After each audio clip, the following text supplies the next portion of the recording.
نوجوان کی بات یوں بیان کی گئی ہے۔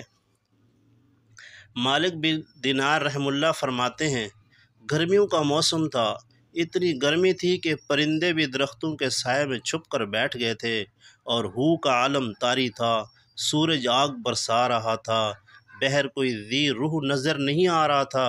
اتنے میں مجھے کسی ضروری کام کی وجہ سے نکلنا پڑ گیا۔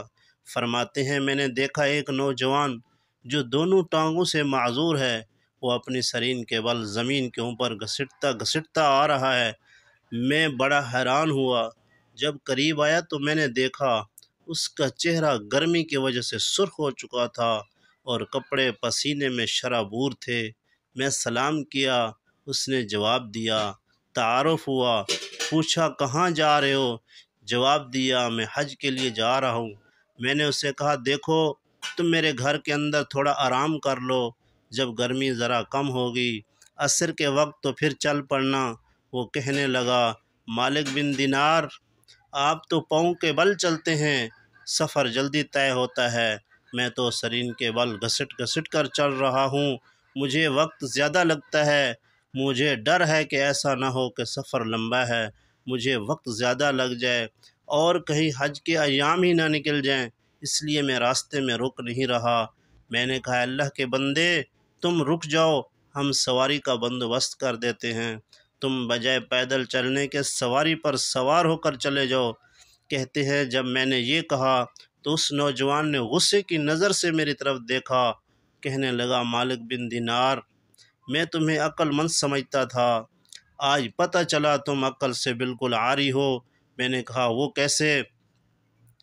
عرض کیا، تم بتاؤ، اگر کسی غلام نے اپنے مالک کا جرم کیا ہو، نافرمانی کی ہو، اور پھر وہ سوچے کہ میں نے اپنے مالک کو منانے کے لیے جاؤں، اب مجھے بتاؤ کہ اس غلام کو سوار ہو کے جانا اچھا لگتا ہے یا پیدل؟ اپنے مالک کی خدمت میں تو عاجزی کے ساتھ پیش ہونا اچھا لگتا ہے۔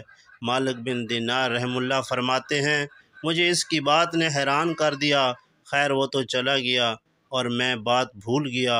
فرماتے ہیں، میں نے اسی سال حج کیا اور میں جب شیطان کو کنکریاں مار کر واپس لوٹا، میں نے دیکھا ایک مجمع ہے، میں نے پوچھا کیا ہے؟ وہ کہنے لگے، ایک نوجوان اللہ سے دعائیں مانگ رہا ہے، اس کی دعائیں ایسی عشق و محبت میں ڈوبی ہوئی ہیں، لوگ کھڑے سن رہے ہیں۔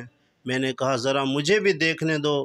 کہتے ہیں، راستہ لیا، جب دیکھا تو وہی نوجوان دعائیں کر رہا تھا اور کہہ رہا تھا، اے اللہ، تیری مہربانیاں شامل حال ہوئیں، میں نے تیرے گھر کا بھی طواف کیا، حجر اسود کو بھی بوسہ دیا، میں نے مقام ابراہیم پر سجدے کیے، غلاف کعبہ کو پکڑ کر دعائیں بھی کی، اللہ وقوف عرفات میں بھی حاضر ہوا، مزدلفہ میں بھی حاضر ہوا۔ اے مالک، میں نے شیطان کو کنکریاں مار کے اپنی دشمنی اور نفرت کا اظہار بھی کر دیا۔ اے اللہ، اب قربانی کا وقت آ گیا ہے، یہ ارد گرد سب ذی استعداد لوگ کھڑے ہیں، یہ جائیں گے اور جانوروں کو قربان کریں گے۔ مالک، تو جانتا ہے میرے پاس تو احرام کے کپڑوں کے سوا اور کچھ نہیں ہے، اے اللہ، آج میں اپنی جان آپ کے نام پر قربان کرنا چاہتا ہوں، میرے مالک میری اس قربانی کو قبول کر لیجئے۔ کہتے ہیں، مجمع کے سامنے اس نے یہ بات کہی، کلمہ پڑھا اور اس کی روح پرواز کر گئی۔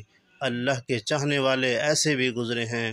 یہ ہوتی ہے اللہ تعالیٰ سے محبت، سچی محبت۔